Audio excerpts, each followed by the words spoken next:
నమస్తే. ఇన్నాళ్ళు నన్ను సపోర్ట్ చేస్తూ, ఎంకరేజ్ చేస్తూ మీ ప్రేమని నాకు అందిస్తున్న ప్రతి ఒక్కరికి కృతజ్ఞతలు. అలాగే ఈ వీడియో కూడా ఖచ్చితంగా మీకు ఉపయోగపడుతుంది. లైక్, షేర్ అండ్ సబ్స్క్రైబ్ చేసి మీ సపోర్ట్‌ని నాకు అందించండి. అలాగే ఈ వీడియో పట్ల మీకున్న అభిప్రాయాన్ని కామెంట్ సెక్షన్‌లో కామెంట్ చేసి తెలియజేయండి. ఇప్పుడు వీడియోని చూద్దాం.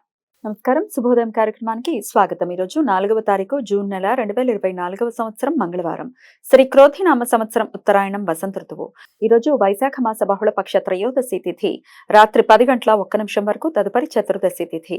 భరణి నక్షత్రం ఉదయం 10:35 వరకు, తదుపరి కృతికా నక్షత్రం.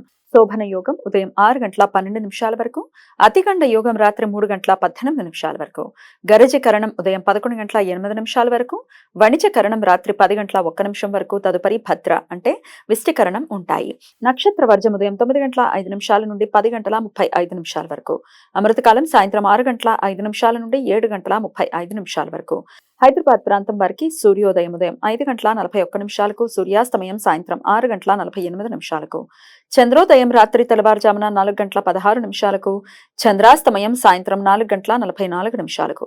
అభిజిత్ ముహూర్తం పగలు 11:48 నుండి మధ్యాహ్నం 12:41 వరకు. దుర్ముహూర్తం ఉదయం 8:18 నుండి 9:11 వరకు. మరలా రాత్రి 11:09 నుండి 11:53 వరకు.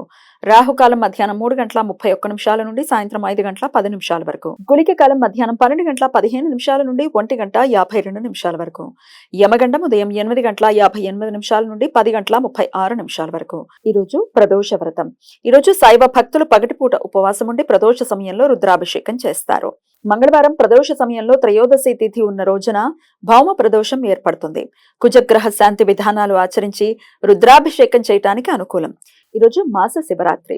బహుళ చతుర్దశి తిథి త్రయోదశి తిథితో కలిసి ఉన్న రోజు మాస శివరాత్రి పండుగ జరుపుకోవటానికి అత్యంత అనుకూలం.